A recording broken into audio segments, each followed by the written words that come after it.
Welcome here to TalkFCB and welcome back to the channel here today, guys. And what has been a really big and really important day for the club, because today is indeed the end of the month, the end of Barca's financial year, and we're going to be talking all about those details. We're going to be talking about exits from the club as well, and indeed the latest on Raphinha, the latest on Dembele, who is now no longer a Barcelona player, and yes, Neymar Jr, as the rumours really do, return again. It is all coming up for you. Sit back, relax and enjoy.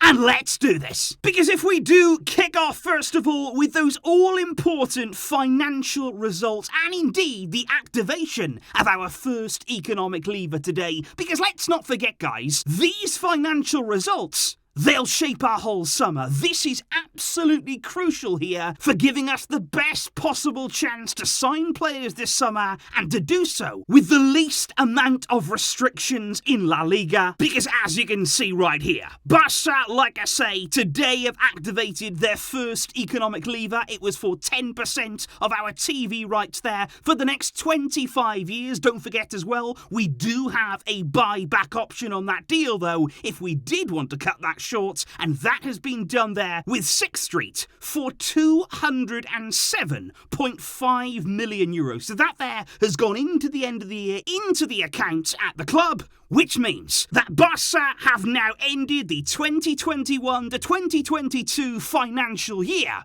in profit of €267 million. And that is huge for us. The amount of work that has gone in there to making sure that this club have ended in profit, which to La Liga and their restrictions, that is priceless when you compare to last year, the 20 to 21 season, where Barca ended the financial year minus 481 million. And we have managed to turn that around. It's taken a lot of work, a lot of time to do, but that will certainly see those restrictions eased around Barcelona, and there's more to come. Because I do have to stress here that not all of the economic levers had to be activated by June the 30th. There wasn't a massive rush there to do them all in that time. We got one there to make sure that we are in profit, and now those final negotiations can indeed take place, because they weren't really able to do that until they got the approval from the members at the club. And of course, you don't want to rush these deals. These are multi-million euro deals that you want to make sure you get them right. You want to make sure there you get the best possible price for them. So they couldn't all be done within a week or two. It doesn't really work that way. So Barca right now still have 15% of TV rights that they can sell. They also have their 49.9% of Barca licensing and merchandising, and all of those remaining economic levers are expected there to be activated in July, which should give Barca even more freedom, even more power in the transfer market, and of course for a competitive team, that is what we need. But before we do talk about that spending, before we talk about exactly where that money could go and who could arrive, what I want to just do first of all is talk quickly about exits. Because those this summer, I think we'll all agree, they are equally important as those players who are going to arrive. Because we have to shape our squad here not only from a financial viewpoint, but also there from a sporting one. We have to get this squad the way that Xavi would want it. And that means losing some players. Because Barca now are very keen to speed up some of the exits for players who are not in Xavi's plans. They want them gone as soon as possible, and especially there ahead of pre-season, which of course begins on July the 4th, and so much so that it's been widely reported now that Xavi has actually already told 4 Barcelona players that it simply won't be necessary to turn up for pre-season, that basically they're not needed there, they're not wanted there, because as he told these players at the end of the season, they are not in his plans. And those players there are Samuel Umtiti, Oscar Mingueza, Ricky Puig and Martin Braithwaite. Those 4 have been told now in no uncertain terms, there's the door. We are not going to wait for you any longer. We're not just going to let you sit around and pick up the salary and then make a decision on whether you stay or whether you go. There's no place here. You are not in the coach's plans. You will not play. So you have to go. There's been rumours today linking Umtiti there with a loan move away from the club. Could he follow Clement Longley out of the door? Rennes in Ligue 1 there. They are looking to make a straight loan deal for Umtiti. There probably wouldn't be any buy option. There wouldn't be too many long-term attachments to that deal, but I think Barca would welcome any deal, even if it was just a straight loan, to get Umtiti out of the door. And also Ricky Puig, Gerard Romero this evening, saying that he's been heavily linked there with a move to Benfica. That is a move that also could happen very, very soon. But if we do talk about incomings, and if we do talk here, first of all, about Raphinha, because this is a man who, of course, over the past 48 hours, it has been an absolute whirlwind there in terms of Barca believing they could hijack the deal that was on the table there between Leeds and Chelsea. Deco is trying to play a huge, huge part in bringing his client to Barca, and of course the will from Raphinha is that he desperately wants to make the move to the Camp Nou. That would be his dream, and he is trying everything. Credit to him, and credit to Deco too, for trying to make it happen. Now today, Deco met once again with the Barcelona board at the club's offices. Plenty more conversations there have taken place about this potential deal. There's also been more dialogue between Barca and Leeds today, but the feeling that we get right now is that Leeds, they're not really willing to alter on their price on Raphinha. We know they have a deal agreed for around 70 million euros. Now, I've got to stress that does include variables. That is not all a fixed fee. That is a 70 million total deal agreed between the two. And even for Barca, despite the will of the player, all of that stuff,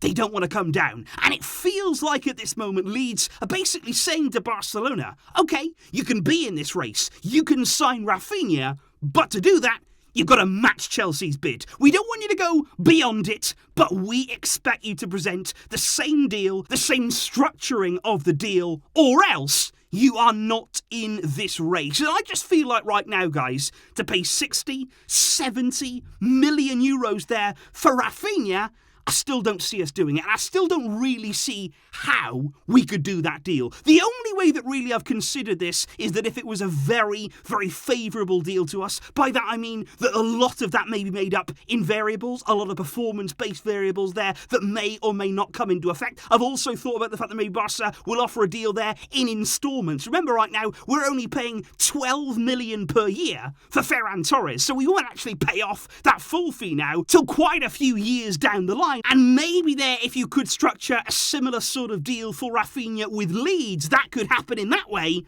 But I just don't feel like they will. I don't feel as though they're going to do Barca any favours. They want that money, and they want a lot of it now. They do not want many variables. They don't want many add-ons. They certainly don't want instalments. And I just don't see right now how we can pay it, guys. A lot of people saying, you know what, pay the money, pay what you have to get. But I just don't really want us to be pressured into a deal. I don't really want us to get into a situation again whereby Barca are thinking, okay, we've got to do this now. We didn't really want to. We're kind of getting bullied here in a bidding war, and suddenly, before we know it, we're paying 70 million. I don't think we can do that. I don't think we should do that this summer. Raphinha is an incredibly talented player. I'm sure that he will go on and do big things, and I really respect his wish to join the club. I respect Deco here for trying to make that move happen, but we only have so much money. It's precious money. We can only spend it where we really are sure about it, and that's a lot. That is a lot of money for me. And right now, unless that fee comes down, I just cannot see us going that far. But just to put one thing into context right now in terms of the wages, that is something, of course, which is make or break for Barca. Chelsea are offering Raphinha a €135,000 a week deal. That is on the table from them. And Raphinha, apparently, he would accept less at Barca. He is willing to go well below that amount to sign here. And I just want to stress, that would be less than the proposal currently on the table for Dembele. So Raphinha, they will be willing to earn much less than Dembele in that current offer. And that just highlights there that our recent offer to Dembele, it was still for a very decent amount. However, on the subject of Ousmane Dembele, he's gone. He is done at this club. As of this moment, right here, right now, as we speak, he is no longer connected to Barca. He is not a Barca player. After today, his contract expired at the club, and there was nothing. There was nothing from him. There was nothing from Moussa Sissoko. They don't seem to be still in any rush whatsoever. And as of right now, he's got no club. He's got nowhere to go for pre-season training. That starts for everybody very, very soon. And he's just sitting there with no club, no money coming in, not knowing where he's going to play next. Now, we're already hearing rumours in the Spanish media that this deal, it's going to drag on, that this saga, it's going to keep going on and on and on and on. But as I said yesterday, it's going to be more complicated now. Because now the negotiation for Dembele would be as a brand new signing. Not as a renewal, but as a brand new signing. And a lot of people are saying, well, maybe later on down the line, after some of the levers that we spoke about earlier, maybe once they've been activated, Barca will have more freedom. They will have more money to spend. They'll be able to spend more on wages. Then will they offer more money? But what I would ask you guys is, are we going to spend that more money? Are we going to use that freedom on Dembele? Or is that now the chapter done? Because I would say the longer that it goes on, for me, the likelihood is, even if Barca are interested still in Dembele, that offer, it's going down. It's not going up there. The longer this goes on, when Dembele doesn't have a club, doesn't have a wage coming in, he's sitting around not knowing, like I say, where he's going to play football, why would we increase it? Why would we as a club there? He's the desperate one now. He is the one who's looking for a deal, looking for a club. We're not going to offer more money. That is absolutely not going to happen. And I would also say as well, don't forget here, guys, that if we were to wait until August, if Dembele is waiting around all of that time for Barca to come back with more, that's 1 month down the line. And all of this time, week after week, he'd be losing money. Money that he could have been earning had he signed that deal. 1 month there could be €1 million that he has missed out on because he hasn't signed that now. So I think the longer this goes on, the more favourable it gets to Barca, the more desperate Dembele becomes. The chapter, it might be over. It might be done. And I see no way at all that we increase our offer. It was there.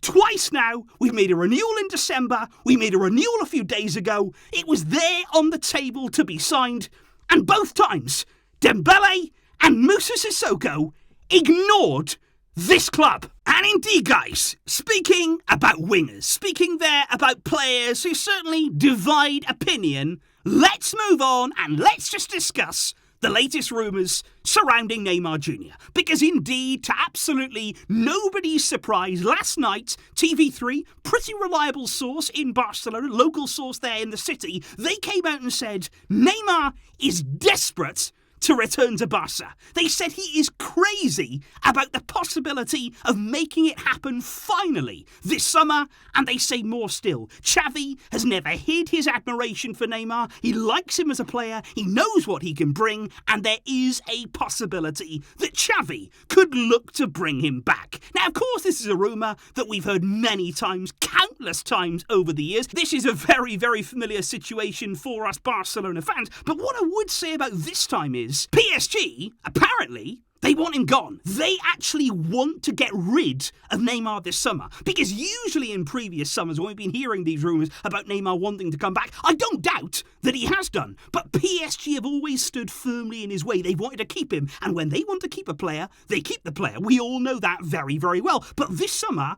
they want him out. They want to save on his huge wages. They want to take their project in a new direction. And for that reason, they are looking to offload Neymar. And the question now is really, could it be Barca where he ends up? Well, speaking about PSG wanting to offload Neymar because of those huge wages, the very first thing that you'd have to say, no doubt about it, is if Neymar really is crazy about coming back, if again he really wants to make this move, well, it's safe to say, don't expect big wages here. Do not expect to get anything close, not even a tiny amount, like what you're currently earning at Paris Saint-Germain, because that won't happen. That cannot happen at Barcelona. And I would still say, guys, let's be realistic here. This is a deal that remains unlikely. PSG and Barca's relationship, at the very best of times, it's terrible. They certainly are not going to do us any favours whatsoever. There's rumours there about a loan deal, something like that there, but I don't really see PSG helping out Barca, giving us a player like Neymar on loan. But I have said before, I'm really fascinated by this Neymar situation. He's 30 years old now. He's clearly at a point in his career whereby things haven't really gone how he expected, how everybody else expected. And I would just say, I want to know what he's going to do next, because he is a player who has all the talent in the world. He always has done. You can't take that away from Neymar. When he's on it, when he's motivated, when he's got fire in his belly, he's terrific to watch. He is an absolutely wonderful player. But there is no denying, guys, that over these past few years, That's not been there. He has not been the same Neymar. The motivation and the drive in his performances and to actually be at his best, it's not been there in Paris. And to be honest, that's not a surprise. Nearly every single Barca fan said when he left, well, why are you going there? Why would you do this in your career? We saw it coming. And the question would be now, whether it's Barca, whether it's somewhere else that Neymar will go, can he recapture that motivation? Can he get the fire burning in him again to succeed and show his best level? We're going to have to wait and see. And I'm sure this isn't the last that we will hear about Neymar and Barcelona. So please, guys, do leave your thoughts in the comments down below today. This has been a long one because at the end of the month, on such an important and pivotal day, there really was a lot to discuss. And of course, there will be plenty more videos coming your way, both here and indeed over on MORETALKFCB. Thank you so much for tuning in and getting involved there with the videos. Let me know all those thoughts down below, and we will have to wait and see what these next few days and indeed weeks can throw up now as we enter July. Thanks as always, guys, and until next time, as always, Visca El Barça.